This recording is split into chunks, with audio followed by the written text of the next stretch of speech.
Hello there, it is Sunday, the 30th day of July 2017. The country is just 8 days away from the 8th day of August 2017. That is where Kenyans are going to the polls and choose their next batch of leaders.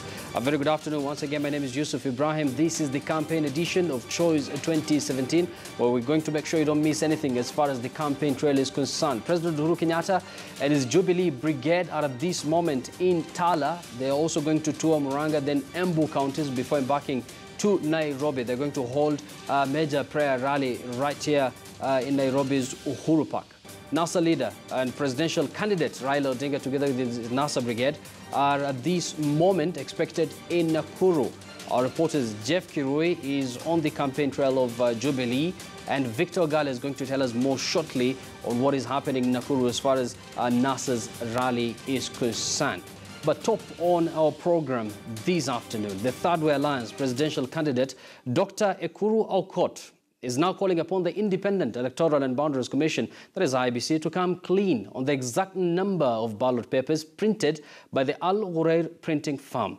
Now, speaking in Ridgeway area after attending a church service, our coach said that whereas the regulations allow that only an extra 1% ballot papers be printed, he claims that that limit has been surpassed by more than 5%. A situation, he says, it should cause alarm, and he's further questioning why the Dubai-based firm went ahead to print the papers even before the agents for various presidential candidates arrived on the ground. Let's listen into what he had to say.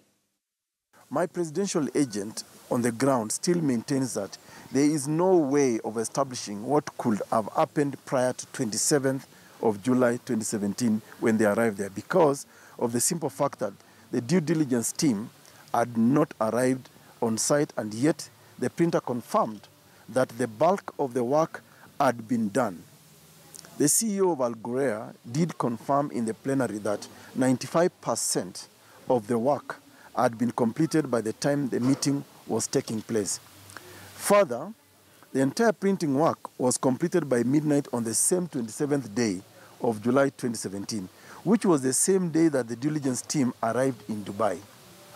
We are still very concerned about the IEBC conduct, about how IEBC conducts itself in the next few days prior to the election. We hope to see a commission that will remain constantly in dialogue with the players, but jealously protect its own independence. Any partisan engagement with state or non-state actors in the election will certainly bring the election into some disrepute. Early signs of this partisan engagement have been reported in the print media recently. Now, in conclusion, Third Way Alliance wishes to communicate further as follows. Number one, by default, IEBC followed the regulations and added 1% of the ballot papers for contingency measures. By design, the printer booklets are to be rounded up to the next 50-page ballot booklet. As a consequence, IEBC has been left with a total of 1.2 million extra ballot papers spread across virtually all polling stations. 6.1% extra ballot should be a cause of worry, because that's exactly what they have in their custody right now, 6.1%, and we should be worried about why we have these extra ballot papers. Number two, IEBC must ensure that this particular batch of ballot papers does not mix with any other suspected fake ballot papers that can possibly be introduced in transit, especially during transport to the polling stations. There you go. That is the Third Way presidential candidate Uhuru Kenyatta. He is on record to have been, very critical of the Independent Electoral and Boundaries Commission, and you've heard him there loud and clear. Now in studio, just to separate facts and fiction from us, I have two individuals here. On my immediate left is a political analyst, Mark Bichachi. Many thanks for joining us. And then we have Calvins Owedi, who is also here with us to make sure that he gives us his views on various issues affecting the country. Let me start with you, Calvins. You've heard what the Third Way presidential candidate there had to say. Is there reason for alarm first? Yeah. In fact, for them to have even gone all the way to Dubai, I think they were just joking. That is you have no way of going to a foreign country, into a foreign factory, which you don't know your way around, to verify the ballots being printed. How do you know that before you arrived, millions had been printed and shipped to Kenya? How do you know that after you will have left, some more will be printed? It was just a waste of time. But nevertheless, having gone there, he's now in authority to say what he think happened or what he saw happened. He's saying they printed more than 1%, actually 6.1%, but that could not be all. That could just be a case of diverting attention from what may have been printed that is more than that 6.1%. In terms of figures, 1% and 6.1%, how many ballot papers are we looking at? You remember that he has said that 1.2 million more ballot papers have been printed. That is about 6.1% of the 19.6 million. But remember, naturally, you cannot have all the voters vote.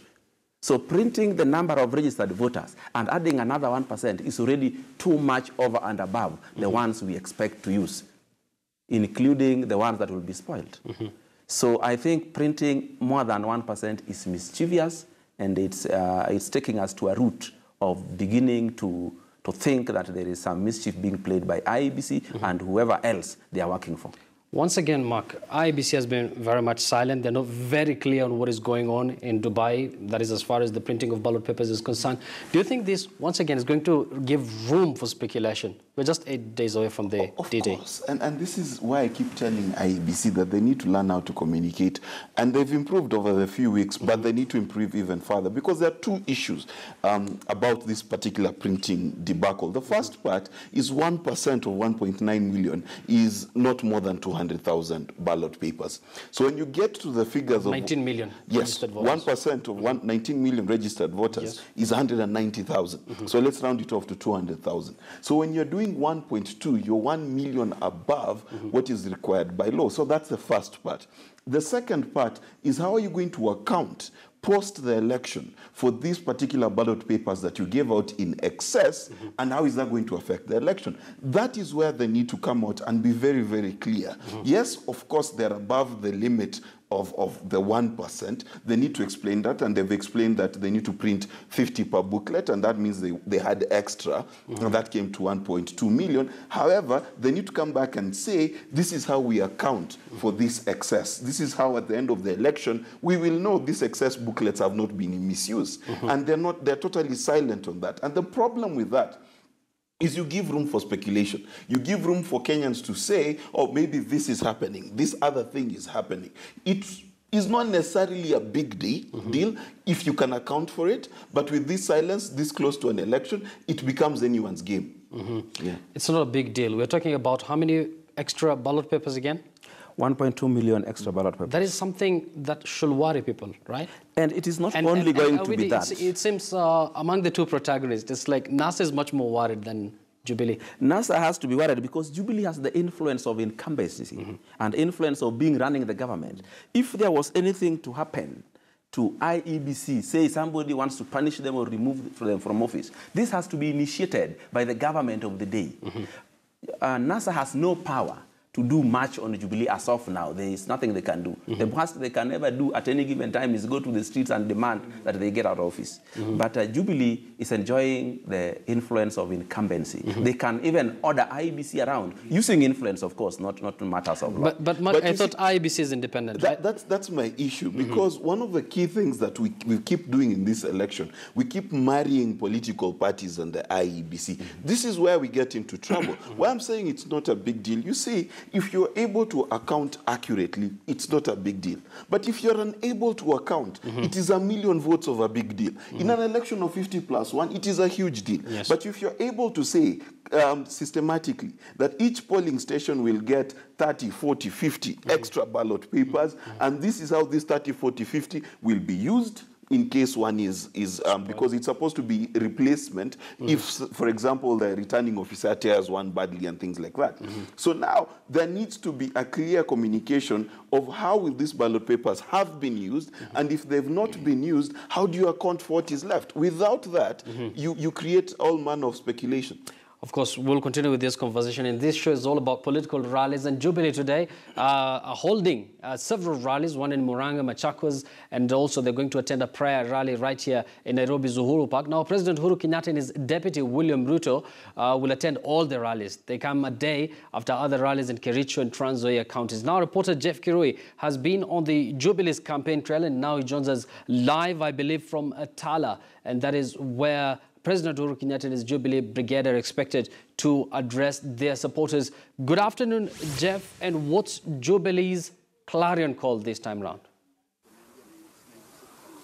Well, a very good afternoon, Yusuf. This is St. John's Tala Boys in Matungulu constituency. And of course, the president is expected any minute from now after attending a rally in Manyata, Embu County. And of course, this particular constituency, or rather this particular county, Machakos County, is actually a county of interest for the Jubilee coalition. Of course, trying to make inroads in what is perceived as an opposition, a stronghold based on the outcome of 2013, where the CORD coalition, then under the leadership of Raila Amolo Odinga and his running mate Kalonzo Musyoka, garnered 86% of the total votes cast in this particular county. Of course, Uhuru Kenyatta had 10%. Of course, that was actually representing 84%.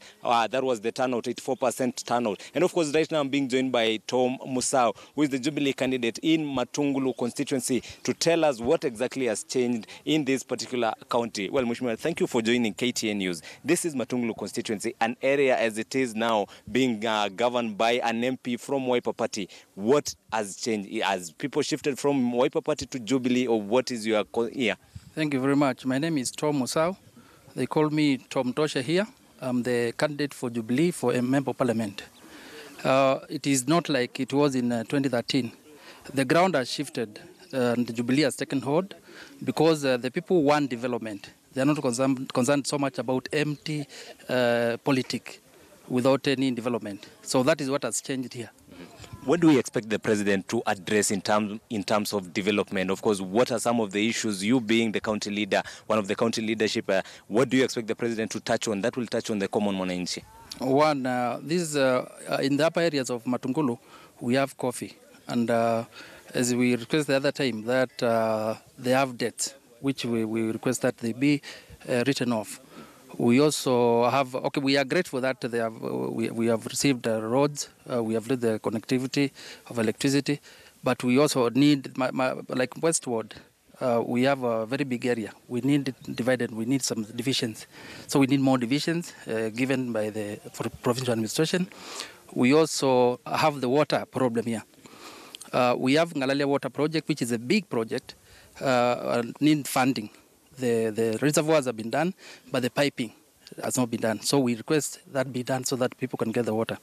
Yes, those are some of the issues that we want the president to address. Well, also yesterday, the NASA Brigade was here trying to solidify support for the Raila Amolo Odinga. We expect the president is actually heading here as well to drum up support for himself and, of course, the Jubilee leadership in this county. Does it portray something that maybe this region is actually still a NASA stronghold? No, I don't think it is a NASA zone. Mainly because they could not even come to Tala. I wonder why they never came to Tala, and they said that they're going to come to Tala. But they went to some other fridge place there where they carried people from outside their constituency. But this, I will tell you for free, that the ground has shifted and the people have moved. Now we're in Jubilee. Majority of the people here are in Jubilee because of that development. We have received roads, several roads when we were in position. The road from Tala to Nosabuk, the road from Komarok to Machakos, and the road from Kangundo to Machakos. So that is the development that we are seeking. So people are happy. The government has looked at us when we were in opposition. So they are seeking to be in the government now. Yes. Well, that has been Tom Musau, the Jubilee candidate of Matungulu constituency. And of course, any minute from now, as I said earlier, the president will be making his way to this particular area. And the first thing he's going to do actually is that he's going to hand over a bus to this particular school, St. George Tala High School, before now proceeding to a rally at St. Mary's grounds, where we'll be addressing. And then now from there, by air, heads to Uhuru Park, where there will be a prayer rally. I'm being informed that after that now, tomorrow, he'll be traveling traversing the county. Remember, this is the home stretch of the Jubilee, or rather the campaign period. This is the last week. The campaigns are expected to end 48 hours before the election date. And of course, every other side is trying to make haste to make sure that they have actually addressed, or rather managed to make roads into all the 47 counties in their home stretch, to make sure that they rally their supporters to turn out and vote in large numbers. Of course, putting into consideration that this election will just be, or might just be, of course, based on how your supporters turn out to vote. Yusuf. Jeff, many thanks for that update. One final question. We know we are on home stretch right now. Literally, we're just 8 days away from the general election. What are some of, key Ukambani politicians that we expect are going to accompany the president? You've already mentioned that that region, Jubilee, had performed dismally in the year 2013. And what do you think Jubilee are going to raise that might, turn the tables for them? Well, Yusuf, indeed here there have been county leaders who was actually accompanying the president, including the Mavoko Jubilee candidate, that is Kalembe Ndile, who actually folded his party to form the Jubilee party. And of course, the main issue here is water and development. As you've heard from the county, or rather the area leaders, they're saying that they want the president to address that issue particularly, and of course also deal with the issue about coffee and make sure that those farmers, the debts they have has also been written off, just like all the other counties where the president was, including Muranga, Meru. And of course, there has been also an issue about this, the 6-piece voting pattern, and the Jubilee leadership is actually expected to address that particular issue and make sure that the Jubilee candidates in this particular county also get a chance in parliament, because they're also depending on their numbers in the National Assembly and the Senate to pass their laws. So those are just some of the issues the Jubilee leaders are expected to touch on. Yusuf. Many thanks, Jeff. Of course, we're going to link up with you shortly once President Uhuru Kenyatta, his deputy, together with other Jubilee leaders, start off their rally there in Tala. Many thanks, Jeff Kirui, for that. Remember, we're going to link up with Victor Gallo also shortly, who is on standby for us in Nakuru. That is where the NASA Brigade, under the leadership of their presidential candidate Raila Odinga, are also expected to campaign there. Now, Obidi, we were talking about IEBC. Of course, we're going to come back to the campaigns and everything. Yes. Speaking about these extra ballot papers that were printed, the numbers are big, of course. And what does it say about IEBC's credibility? IEBC is not even learning from the mistakes they just made a few months ago. One of the complaints that the public has been having with IEBC is their inability to keep the public posted on each and everything they are doing. Election does not really need to be fair only. It also needs to be seen to be fair. It also needs to be seen to be transparent. But one of the reasons why people keep information from others is because they have things that they hope the people will not get to know. They hoped that the people will not get to know that they printed ballot papers over and above the number required. But as I told you earlier, even without printing extra ballot papers, naturally, it is impossible to have 100% voter turnout. It is impossible. You can't have it. So there would always be many extra ballot papers remaining each and everywhere. So if you go ahead now and print more, then you send the people wondering if you are really ready to be free and fair, if you are really not working for somebody else behind the scenes. I don't have to say it is Jubilee. It could be any other party in the election. It doesn't have to be Jubilee. But let's say IEBC comes out, do a press briefing, explain to Kenyans what has happened in Dubai as far as the printing is concerned. Do you think that will calm the situation? You see, the problem with IEBC as a whole is because of their lack of communication. They have allowed a narrative of could there be a conspiracy carry on for too long. So the only option that is left for them is to not come out with a statement, but come out with a complete narrative that they will carry from today till the day after elections and the week after, when there are court cases at different levels, where they're able to defend this narrative that they've begun today. Now, what is that narrative? How many did we print?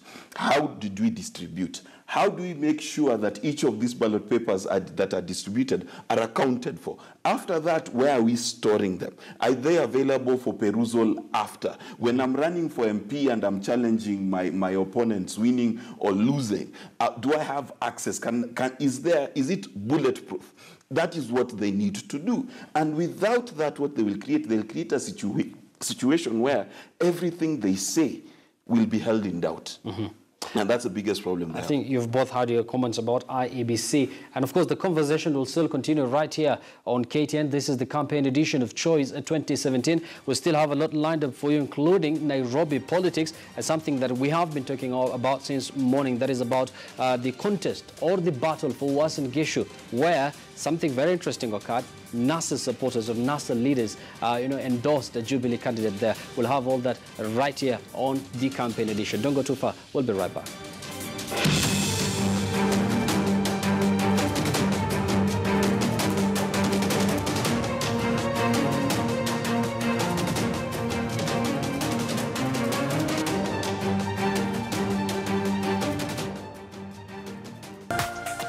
This is KTN News.